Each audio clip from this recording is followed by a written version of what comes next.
ba kayo sa aming show? Ngayon, ating matutunghayan at malalaman ang kahalagahan ng kultura at mga halimbawa nito sa pamamagitan ng isang puppet show. Ngayon, atin itong simulan.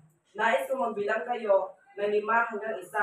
At sa pagtungtong ng isa, ibigas ang salitang ready, action.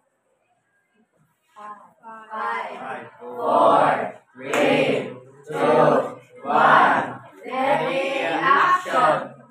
Hays! O bakit kaibigan? Ano ang problema? Ano kasi ano? Di ko maintindihan ang leksyon namin sa school kanina. Tungkol saan? Tungkol sa kahalagahan ng mga kultura at tradisyon. Yung ganon. Nais mo bang tulungan kita sa pamamagitan ng isang show? Sige. Sige, makinig ka at masdan ng mabuti. Okay.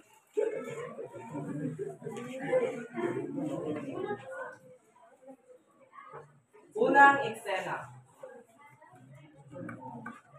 Sa ilalim ng punong mangga, si Lolo Juan ay nakaupo, habang si Tina at Miko ay naglalaro.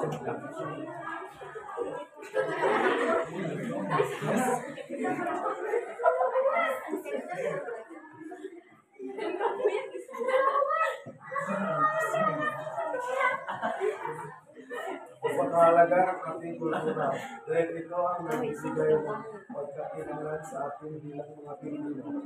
Halika, ikwento ko sa inyo ang ilan sa ating mga tradisyon.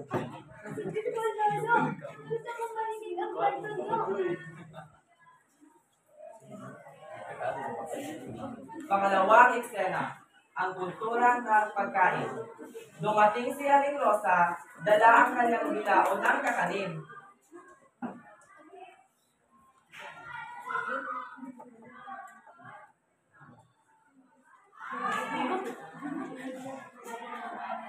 Kakanin kayo dyan! May bibingka, puto, at sipin-sapin. Wow! Ang dami kong mga sasarap na pagkain, Aling Rosa! Oo naman! Ang mga kakanin ay bahagi ng ating kultura. Madalas natin itong kinakain tuwing piyesta, Pasko, at mga makakalandang okasyon.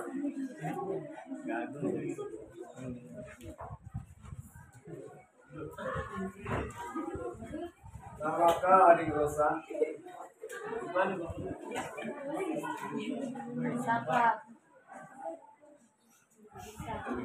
Ang pagkain ay sumasalamin sa ating kasaysayan.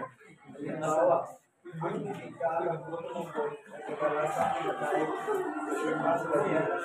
Eksena 3, ang kultura ng bayanihan. Dumating si Mang Pedro na may dalang lambat mula sa pangingisda.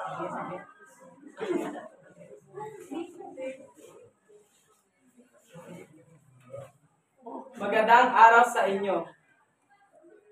Nakita ko kanina ang ating mga kapitbahay na natutulungan sa paglipat ng bahay.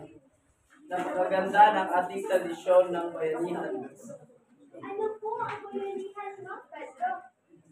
Ang bayanihan ang tutulungan ng mga Pilipino, lalo na sa mabibigat na gawain. Halimbawa, kapag may kailangang lipat na bahay kubo, magdadamayan ang mga magkakapitbahay upang buhatin ito ng sabay-sabay. Ang galing!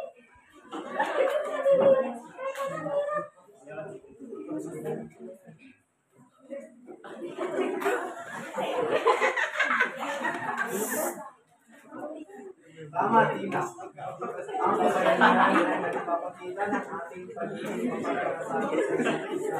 Pang-apat na eksena, ang kultura ng paggalang. Nakita ni Tina at Kiko ang isang bata na nagmamano sa kanyang lola. Bakit ka nagpanik?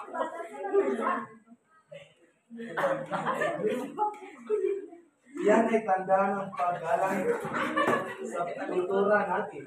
Ang pagmamano.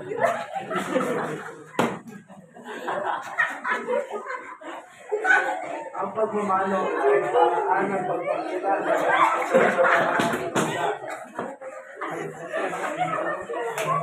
Ano dyan? Ginagamit din natin. kapag nag-usap ako mas maganda sa atin. Ang pag-aral sa matatanda ay isang mahalagang kaugalian natin bilang Pilipino. Ang dami pa ng magagandang kultura natin. Panglimang eksena, ang pamana ng kultura at tradisyon. Nagtipon-tipon silang lahat sa isang maliit na baryo sa Pilipinas, sa bahay ni Lolo, at sa plaza kung saan ginanap ang pistang bayan.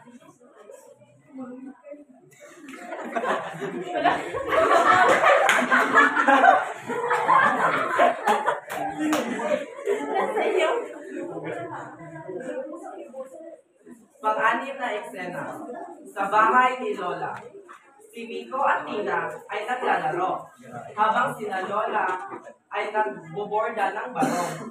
Lola, bakit po tayo laging gumagawa ng parol tuwing Pasko? Aba ako, ito ay isang tradisyon.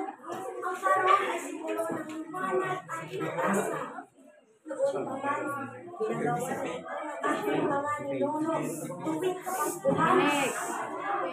Salamat po, Mr. Brian Lucas. Ang dami pong handa at sayawan sa plaza. Ang pista ay isang paraan ng pagkakaroon.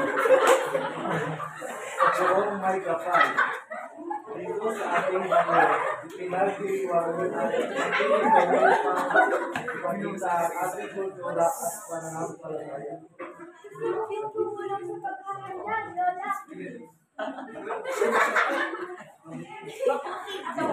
Tulahanin niya si Mang Pedro. Tinuturuan niya ang mga bata kung paano gumawa ng parol. Pang-pito na eksena, sa bahay ni Mang Pedro. Si Mang Pedro ay abala sa paggawa ng parol. Dumating sina Miko at Tina. Magandang araw po, Mang Pedro. Aba, Biko at Ina, sakto kailangan ko ng katulong sa paggawa ng parol. Turuan niyo po kami. Gusto namin matutunan ang tradisyon na ito.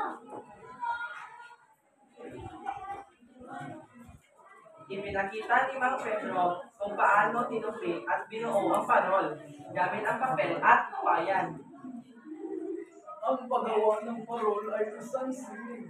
Hindi lang ito dekorasyon, kundi isang simbolo ng ating pagkaisa bilang Pilipino. Wala po pala ng kultura nito. Oo, kaya dapat natin itong ipagpatuloy at ipasa sa susunod na henerasyon. Pangwalong eksena, sa plaza ng bayan. May sayawan at palarang na pista. Naroon sina Lola Sabel, Juan, Ana at Aling Rosa na nagbibenta ng kakanin. Halina, bumili ng puto, chita, at bibingka.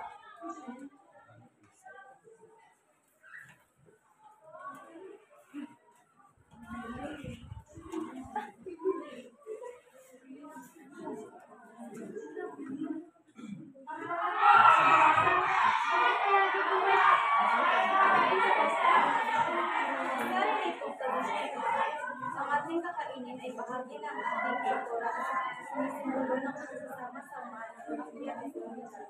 Ang dami pala ng mahalagang tradisyon sa pista. Oo, ako. Kaya dapat natin itong alagaan at ipagmalaki. Ang kultura natin ay ating pagkakakilangan bilang Pilipino.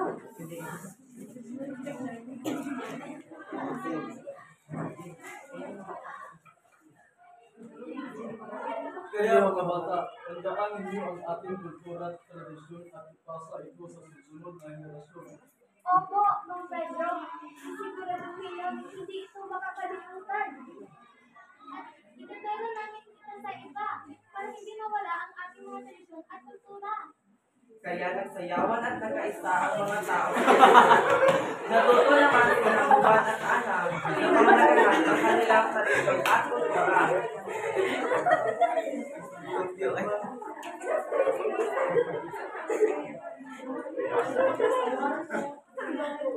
Kailangan pangalagaan ang kultura at tradisyon ng Pilipino dahil ito ay nagpapakita ng ating pagmamahal at respeto sa ating mga magulang at nakakatanda. Dapat natin gawin ang pagmamano sa ating mga magulang at nakakatanda bilang pagpapakita ng respeto at pagmamahal. Sa pagdiriwang ng mga okasyon tulad ng mag-isa o piyesta, dapat nating ipagpatuloy ang mga tradisyonal na gawain upang magpapain ng mga tradisyonal na pagkain at pagsayaw ng mga tradisyonal na sayaw. Dapat din natin dalhin ang ating mga anak sa mga okasyon na ito upang sila ay matuto at makapagpatuloy ng ating mga tradisyon.